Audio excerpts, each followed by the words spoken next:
तो चलिए, हम लोगों ने नवजात अवस्था के बारे में पढ़ लिया है। तो अब हम लोग अपने नए टॉपिक जो हमारा है शैशव अवस्था या शैशव काल, तो बेबीहुड, तो इसके बारे में अब हम लोग को समझना है कि ये है क्या और ये अवस्था की क्या विशेषताएं हैं और ये अवस्था किस प्रकार से होती है बच्चे के लिए। तो चलिए समझते हैं। तो देखिए, पहले देखिए कि शैशव अवस्था कितने वर्ष तक की मानी जाती है। देखिए, जो शैशव काल है यह 2 वर्ष की अवस्था है, ठीक है।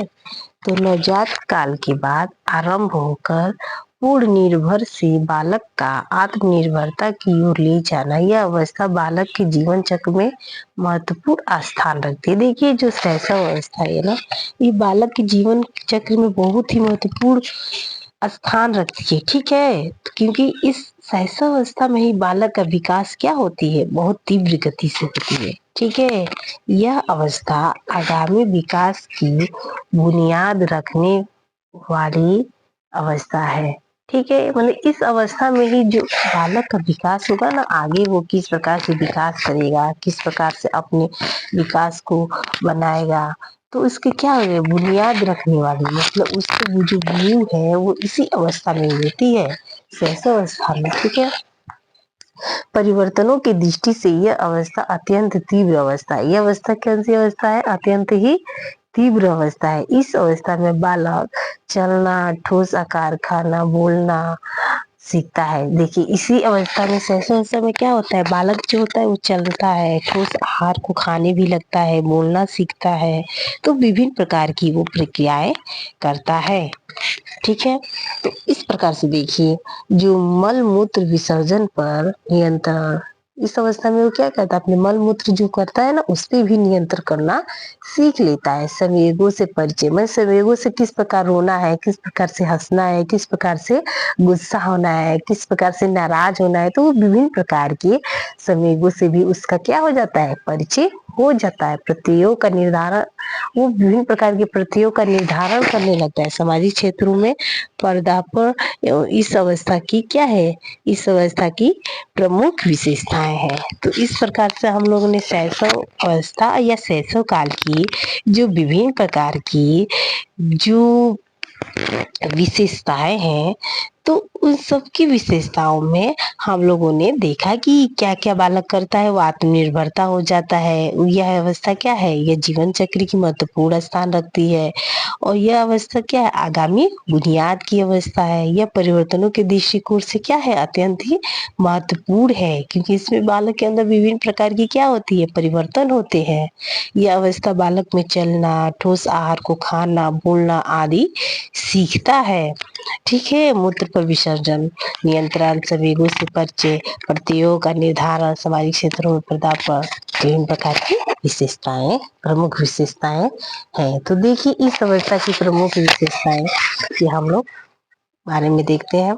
तो देखिए, शैशव अवस्था की प्रमुख विशेषताएं, इसकी क्या विशेषताएं हैं, इसके बारे में हम लोग देख लेते हैं।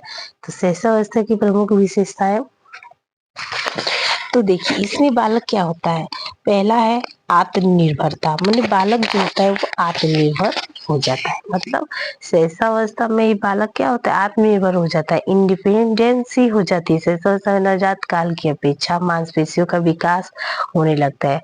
नवजात काल में तो उसकी मांसपेशियां विकसित नहीं होती, लेकिन शैशवावस्था में नवजात की अपेक्षा क्या होती है, मांसपेशियों का विकास होने लगता है, जिसके कारण बालक कुछ हद तक आत्मनिर्भर हो जाता है। बालक क्या होता है, कुछ हद तक आत्मनिर्भर हो जाता है। माता पिता को बालक की क्रियाओं पर नजर रखनी चाहिए कि जिसकी दुर्घटना का शिकार ना हो सके। देखिए, शैशवावस्था में बालक के बहुत सारी दुर्घटनाओं को होने का शक रहता है कि वो बालक कुछ गलती ना कर ले, किसी चीज से उसको चोट ना लग जाए, किसी चीज से उसका हाथ उठ कट ना जाए, क्योंकि वो विभिन्न क्रियाओं करने लगता है। वो क्या कर रहा है, बालक खुद क्या होता है, आत्मनिर्भर होने का प्रयास करने लगता है, ठीक है। तो इस प्रकार से देखिए, नैतिकता की कमी, तो बालक में क्या होती है, नैतिकता की कमी होती है।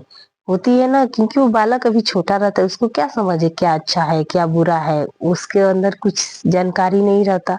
इस अवस्था में बालक तर्क चिंतन की कमी आती है, मतलब तर्क चिंतन करने लायक अभी तो शैशवावस्था में, नवजात से शैशवावस्था में जाता है, जिसमें वो विभिन्न प्रकार के क्या करता है, नैतिकता की कमी रहती है, वो आत्मनिर्भर बनने की भी तो वो कोशिश करता है ना, नैतिकता की कमी है। वो बालक सही गलत अच्छे बुरे का ज्ञान नहीं हो पाता, बालक को क्या होता है, सही गलत और अच्छे बुरे का ज्ञान नहीं हो पाता। अतः इस अवस्था में बालक को भली प्रकार देखभाल करनी चाहिए। इस अवस्था में बालक को क्या करनी चाहिए, भली प्रकार से देखभाल करनी चाहिए, जिससे वह किसी दुर्घटना का शिकार ना हो सके।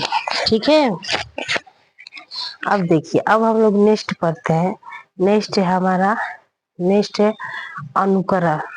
ठीक है, नेक्स्ट क्या है, अनुकरण। तो देखिए इस अवस्था में बालक क्या करता है, इस अवस्था में बालक अनुकरण की प्रवृत्ति मिलती है। देखिए छोटा बालक जब रहता है ना, तो नवजात से जब सहसा अवस्था में वो जाता है तो वो अनुकरण करने लगता है, विभिन्न प्रकार की प्रक्रियाओं का अनुकरण करने को सीखता है, कि हाँ कुछ देखता है कि बड़े जिस प्रकार से जो चीज कर रहे हैं वो भी उसी प्रकार से खुद को करने लगता है। वो अपने बड़ों के बराबर बच्चों की नकल करने की कोशिश करता है, जिससे सीखने में सहायता मिलती है। देखिए वो क्या करता है, बड़ों की नकल उतारने की कोशिश करता है, और उससे वो क्या करता है, सीखने में उसको सहायता मिलती है। अब देखिए, अब हम लोग देखते हैं चौथी अवस्था, खतरनाक अवस्था। चौथी अवस्था कौन सी अवस्था है, तो ये खतरनाक अवस्था है। तो इस खतरनाक अवस्था में क्या होगा, ये अवस्था बालक के स्वास्थ्य की दृष्टि से काफी खतरनाक अवस्था है। ये कैसे बालक के स्वास्थ्य के लिए बहुत ही खतरनाक अवस्था मानी जाती है। ठीक है, इस अवस्था में बाल मृत्यु प्रतिशत अधिक होता है। बाल की मृत्यु का प्रतिशत क्या होता है, अधिक होता है। इनके प्रमुख कारण शैशव अवस्था में लगाए जाने वाले विभिन्न प्रकार के टीके एवं जांचें हैं। माता पिता को चाहिए कि वो अपने बालक के टीके का समय ध्यान में रखे, मतलब वो विभिन्न प्रकार के जो टीके लगवाए जाते हैं ना, उनका समय याद रखे, और बच्चों को समय से टीके लगवाने भी चाहिए। अब देखिए मानसिक विकास, इस अवस्था में मानसिक मेंटल डेवलपमेंट के बारे में हम लोग समझ लेते हैं। तो जो मानसिक विकास है, मेंटल डेवलपमेंट है, तो इस अवस्था में बालक की मानसिक क्षमताओं का विकास तीव्र गति से होता है, मतलब तीव्र गति से इसमें मानसिक विकास होती है। बालक इस अवस्था में विभिन्न क्रियाओं को दोहराता है। वो क्या करता है, जो विभिन्न एक क्रिया है उसी को बार बार दोहराता है। तो विभिन्न क्रियाओं को क्या करता है, बार बार दोहराता है, जिसके कारण उसकी मानसिक क्षमताओं का विकास होता है। तो इस प्रकार से देखिए हम लोगों ने शैशव अवस्था की, शैशव अवस्था की को समझा कि शैशव अवस्था क्या है, और इसकी विशेषताओं को भी समझा कि शैशव अवस्था में किस प्रकार से बालक आत्मनिर्भर बनता है, उसके अंदर नैतिकता की कमी रहती है, वो अनुकरण करना सीखता है, यह अवस्था उसकी एक खतरनाक अवस्था कहलाती है, और उसका मानसिक विकास किस प्रकार से प्रभावित होता है। तो दोस्तों इस प्रकार से हम लोग समझ लेते हैं शैशवावस्था को। और अब हम लोग शैशवावस्था के बाद अब अपने नए टॉपिक पे, बाल्यावस्था पे वीडियो जल्दी ही लाएंगे। तो धन्यवाद, और प्लीज मेरे चैनल को लाइक और सब्सक्राइब जरूर करिए। धन्यवाद।